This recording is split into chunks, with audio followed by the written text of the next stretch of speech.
হাসপাতালের অপোজিটে সচিবদের বাসভবন, সেখানেও আগুন লাগছে গতকাল রাতে। ভবন ৭১, আপনারা খোঁজ নিয়ে দেখেন। ভাই আমরা লক্ষ্য করেছি যে আপনারা অনেকে সকাল থেকে বলছিল যে এটা তো বললাম, র মানে তো হাসিনা পার লোকদেরকে দিয়ে এগুলো করাচ্ছে রয়ের সহযোগিতা নিয়ে।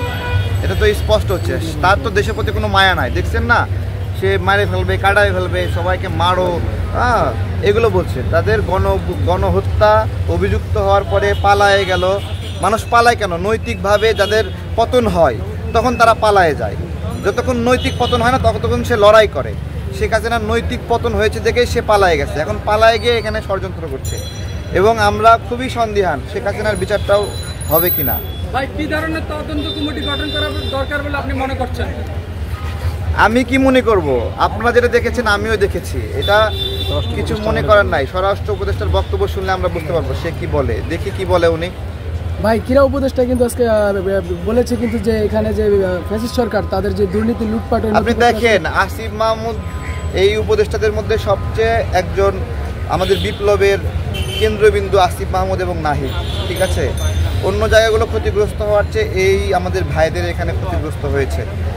এটা কি বলবো আপনার, তারা বেশ কিছু বিষয়ে নাড়াচাড়া করছিল যেটাতে শেখ পরিবারের সদস্যরা জড়িত, ঠিক আছে। সেই নথিগুলো গায়েব করার ক্ষেত্রেও এই ধরনের ষড়যন্ত্র হতে পারে এবং এটা কয়েক হাজার কোটি টাকার দুর্নীতির সে এটা নিশ্চিত করেছে।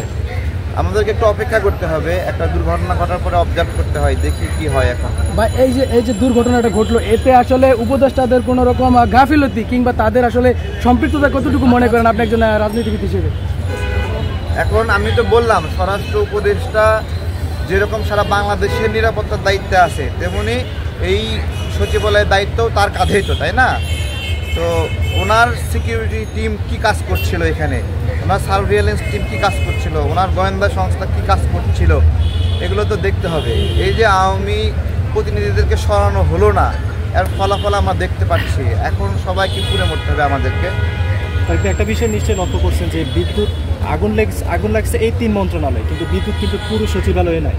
আসলে এই বিষয়টা কি কোনো বড় ধরনের ওইটা বিদ্যুৎ এক জায়গায় আগুন লাগলে অটোমেটিক সিস্টেমে পুরো সিস্টেম শাটডাউন হয়, ঠিক আছে। এক ঘরে আগুন লাগলে পুরো বাসায় আগুন বিদ্যুৎ যাবে, ওইটা না। আগুন তো যেভাবে দুই পাশে লাগছে ষড়যন্ত্র করে। আচ্ছা তারেক ভাই, একটি দেশের গোয়েন্দা সংস্থা হচ্ছে প্রধান সে দেশের মানে আন্তর্জাতিক এবং দেশের নিরাপত্তা রক্ষার জন্য রিভিউ করতে হবে। এই গোয়েন্দা সংস্থা ডিজিএফআই, এনএসআই, এসবি টেসবি সব এগুলো সব রিভিউ করতে হবে, এগুলো সব রিসেট আপ করতে হবে, রিস্টোর করতে হবে এবং এগুলো আওয়ামী লীগ আমলে নিয়োগ পাওয়া এইগুলো লোকদেরকে গুরুত্বপূর্ণ দায়িত্ব থেকে সরা